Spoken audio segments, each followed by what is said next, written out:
here we are in the latest generation S5. It's kind of the medium hot A5 because of course there'll be an RS5 coming soon as well. So what have Audi done to make this car special? What have they done to make it different?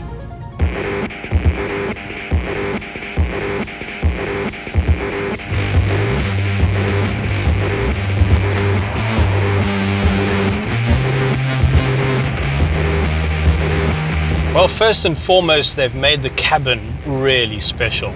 It's beautiful in here. The seats with their cross-stitching almost remind me of a Bentley actually, and all the rest of the material and surfaces, it's all super high quality, and it kind of makes you feel like you're in a Grand Tourer, not really in a sports car actually. I mean, for goodness sake, this thing has massage seats. What kind of a sports car is this?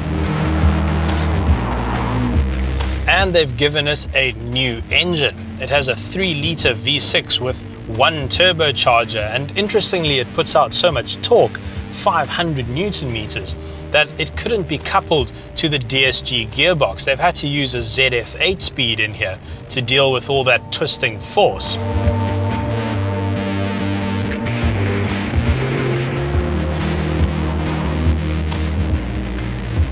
So power outputs 260 kilowatts, 500 Newton meters, and that puts it smack bang in the middle of cars like the BMW 440i M Sport and the new Mercedes-Benz C43 AMG. And interestingly, it's a bit more expensive than both of those cars, about 60,000 Rand more than each of them. So is it worth it? I think in terms of the cabin, yes. Yes, it is. This is definitely the best cabin amongst the three. But is it the best performance car? Right, given that this is a sports car, we need a sporty scene. Here we go, sports mode, foot down. Hello, torque. Okay. All right, so it's not slow.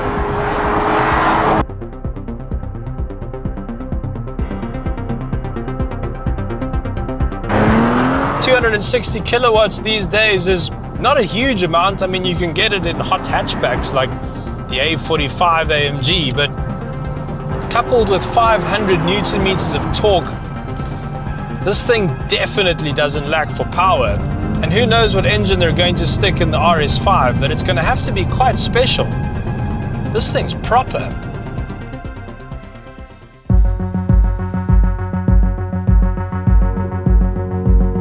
Right, I've just stopped so that we can do a quick acceleration test. Audi says this car will do 0 to 100 in 4.7 seconds. So here we go, no launch control and foot flat. Oh, that's 60, that's 80, and that's 100. Okay. Yeah, I think I believe them on that one. And it will run all the way to 250 kilometers an hour, which of course is limited by that weird sort of gentleman's agreement that the German car manufacturers have. But I sometimes feel like all of these cars are just built so that Germans can drive them in Germany as fast as they like. As much as this engine revs freely and it wants to accelerate and pull you out of corners, it's happier on the highway. The way it builds speed, it kind of feels like a big displacement engine. This is the sort of car where you could effortlessly cruise country to country, border to border, in super comfort.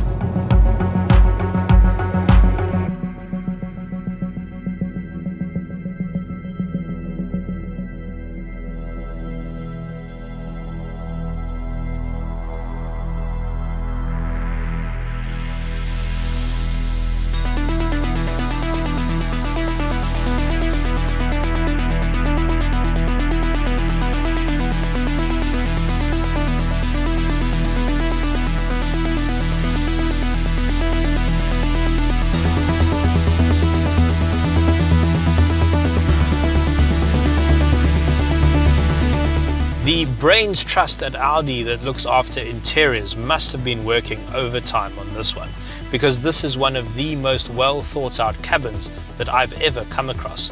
It starts with this slightly weird looking gear knob, which provides a perfect handrest so that you can interact with all the buttons and knobs which control the infotainment system.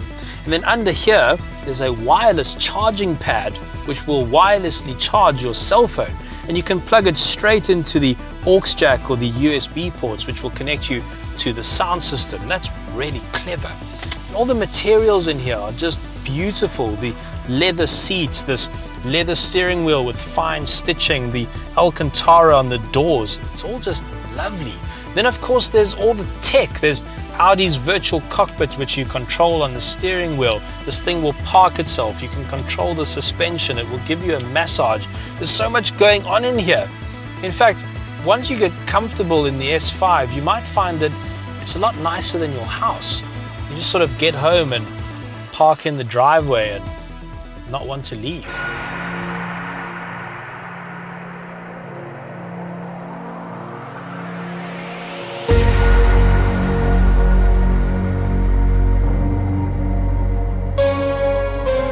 I'm still not entirely sure what Audi wants this car to be.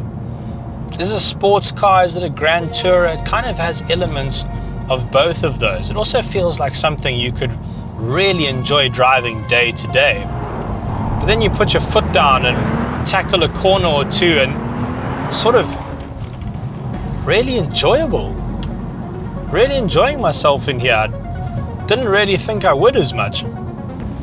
So I've been trying to understand the buying decision here. I mean, if you look at the BMW, Merc and Audi lineup, you can choose from these super hot performance saloons, the M4, the RS5, the C63 AMG. And it feels like choosing one of these lesser cars, an S5 or a 440 or a C43. It's a bit like choosing, you know, number 2, second place, 2IC, the vice president. But the more I think about it, the more I think I can almost understand why you'd want one of these cars. It provides about 70 to 80% of the performance, but you don't have to sacrifice for that uncomfortable hardcore setup that those other cars offer. This is a car which you really can use day to day. It's a car which will be great to cruise around in on open roads, great for road trips. And when you get to a twisty mountain pass like this one, it's not going to disappoint you at all. And of course, it's cheaper. At 928,000 Rand, this will be quite a lot cheaper than the Audi RS5. See, this is the kind of car the S5 can be. I've got my elbow resting on the windowsill, 2 fingers on the steering wheel, admiring the view. It's quiet, comfortable. I've got the massage set to wave mode, whatever that means. It's pretty serene, actually. Let us know what you think in the comments below. We'd love for you to join our community by subscribing to our channel. Thanks for watching.